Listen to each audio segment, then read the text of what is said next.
안녕하세요. 퇴근은 몰빵입니다. 최근 증시가 급격한 하락세를 보이고 있는 가운데 저를 포함한 많은 개인 투자자들이 어떻게 액션을 취해야 될지에 대해서 도움을 드리고자 영상을 준비하게 되었습니다.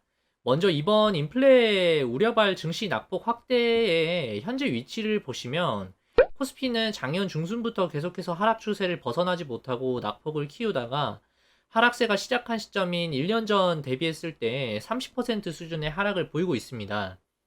이번 하락장이 피말리기 힘들다라고 표현하는데 그 이유는 바로 기간이 너무 길기 때문입니다.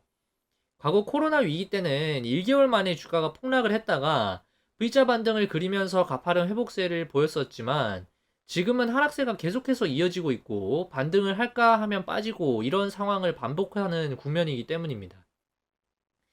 과거에 하락이 이어진 기간을 2000년 초반부터 나열을 한번 해보면 2008년 서브프라임 사태 때도 1년 정도 하락세가 이어지고는 반등이 나왔었습니다. 그 이후에도 2011년도에 남유럽 재정위기가 3개월 정도 하락했었고 2018년도 미중 무역 갈등이 8개월 연속으로 하락을 했었습니다. 그리고 2020년 코로나 위기로 3개월 정도가 하락이 지속됐었는데 그리고 나서 지금 인플레발 위기로 1년째 하락세를 보이고 있는 상황입니다. 과거 흐름을 보면 역대 하락세 중에서 지금처럼 장기간 지속적으로 줄줄이 흘러내리는 경우는 손에 꼽습니다. 서브프라임 때를 제외를 하고 나면 전부 지금보다는 짧게 하락세가 지속되고 반등이 나왔었습니다. 최근에는 월봉 기준으로 전월의 고점을 돌파하는 반등이 단 한 달도 없었습니다. 저는 개인적으로 이번 하락이 상당히 과도한 측면이 있다라고 생각을 하는 입장인데요. 밸류에이션 측면에서 지금의 주가 지수가 이만큼 하락이 지속되는 것이 한번 타당한지 살펴보고 지금의 하락이 끝에서 우리는 어떻게 액션을 취해야 지수가 반등이 나올 때 수익을 극대화할 수 있을지도 같이 한번 이야기를 해보려고 합니다. 먼저 코스피 지수의 펀더멘탈이 튼튼한지를 체크를 하려면 봐야 되는 것이 이익 추정치입니다. 이 표를 보시면 검정색 선이 12개월 예상 EPS를 나타내는데 코로나 때 바닥을 치더니 계속해서 이익 추정치 레벨이 올라왔습니다. 이 구간 동안에 지수가 안정적인 상승을 보였던 것이고 지금은 추세상으로 EPS 추정치가 피크를 치고 살짝 꺾이기는 했습니다만 지수가 크게 폭락할 만큼 우려스러울 만한 기울기는 아닌 것처럼 보입니다. 한국 증시의 12개월 예상 퍼 추이를 한번 보시면 과거의 최저점 수준이었던 8배 수준에 거의 근접하고 있는 상황인 것으로 보입니다. 지난 10년 평균이 10배 수준이었기 때문에 현재 가격대는 멀티플로 보더라도 이익 대비했을 때는 많이 빠져있는 구간인 것으로 볼 수 있겠습니다.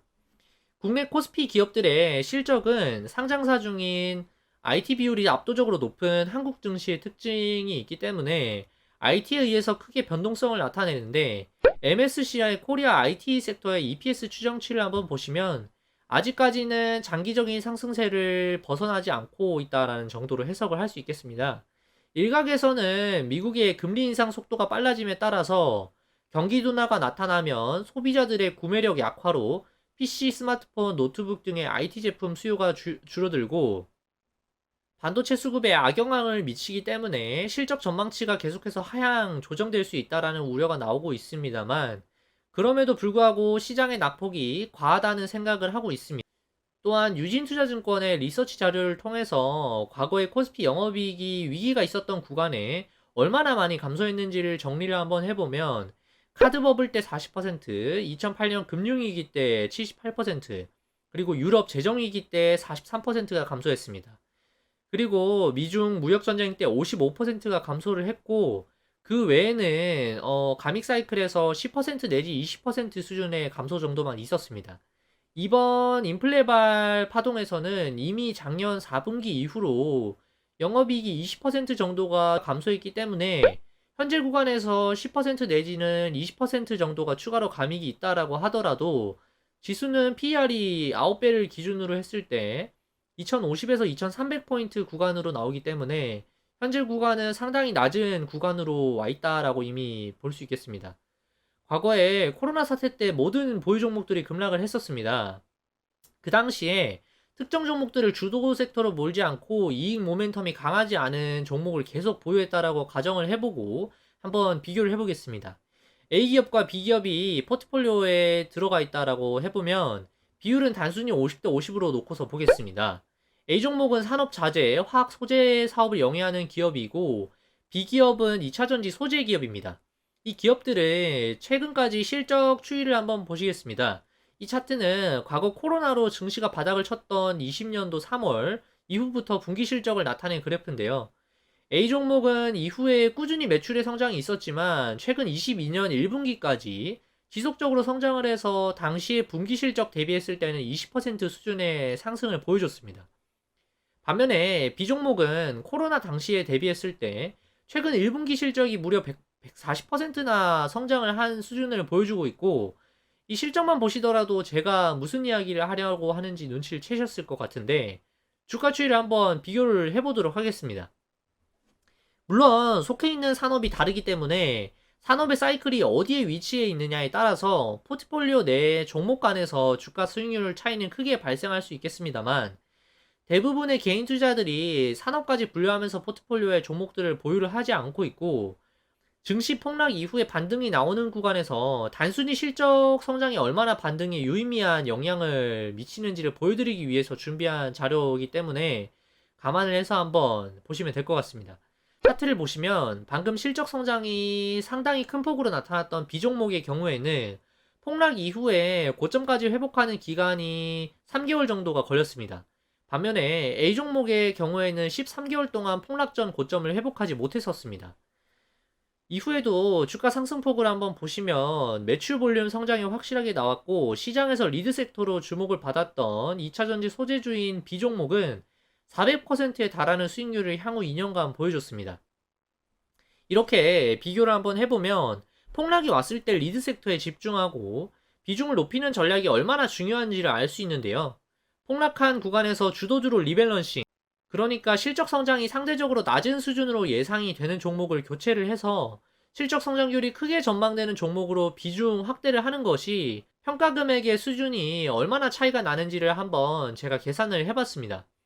엑셀표와 그래프를 한번 보시면 20년 1월에 A와 B 종목 두 종목을 반반씩 총 1억 원을 보유한다고 가정을 했을 때 코로나 저점 때 5,800만 원까지 평가 금액이 하락합니다. 거의 40%가 넘게 하락한 수준인데, 리밸런싱 없이도 이때는 코로나 이후에 중앙은행의 유동성 공급으로 인해서 증시가 호황기였던 기간이 이어졌습니다. 그래서 매도하지 않고 그대로 보유만 했다면 3개월 이후에 원금을 넘어서는 시점이 왔었고, 1년 후에는 1.8억 원, 2년 후에는 3억 원의 평가 금액을 볼 수 있었습니다. 꽤 큰 수익을 볼 수 있었는데요. 그런데 만약에 코로나 저점 구간에서 과감하게 성장폭이 더 잘 나올 것으로 기대되는 B종목으로 전부 저점에서 교체 편입을 한다고 가정을 해보겠습니다. 리밸런싱을 했다면 위기의 저점 이후에 3개월쯤이 지나면 1.3억 원이 되어 있습니다. 그리고 1년 후에는 2.1억 원, 2년 후에는 4.1억 원이 되어 있습니다. 평가 금액 차이가 상당히 많이 발생합니다. A와 B를 반반 그대로 보유했을 때 3억 원이었고, B종목으로 교체 편입을 했을 때 4.1억 원이 됐습니다. 무료 평가 금액이 1억 원 차이가 납니다. 저는 지난 코로나 시기 때보다 지금이 더 투자자들에게는 더 어려운 구간이라고 생각을 하고 있고, 이번 폭락장 이후에는 코로나 직후 때처럼 유동성 랠리가 없을 것으로 보고 있기 때문에 반등이 나오더라도 당시처럼 길게 큰 폭의 상승세는 나오기 어렵다라고 판단을 하고 있습니다. 그러나 기본적으로 포트폴리오의 성장성이 확실히 기대되는 종목들로 구성을 했다면 지수의 낙폭이 현재 상당히 펀더멘탈 대비 과도하다라고 판단을 하고 있기 때문에 매도하지 않고 보유 수량을 지키는 것이 상당히 중요하다고 보고 있습니다. 또한 보유 종목들의 숫자가 많다면 일부 종목들은 내 포트폴리오에서 가장 성장성이 크게 나올 것으로 예상하고 있는, 즉 포트폴리오 내에서 보석 같은 종목으로 교체 편입을 해서 수량을 더 늘리는 전략이 지금이 저점이라는 가정을 했을 때 3개월 혹은 1년 후에 수익률의 차이를 크게 발생시킬 수 있을 것이라고 전망을 하고 있습니다. 오늘 제가 준비한 영상은 여기까지입니다. 제가 준비한 영상이 도움이 되셨다면 구독과 좋아요 부탁드리고 알림 설정까지 해두시면 다음 영상도 놓치지 않고 받아보실 수 있습니다.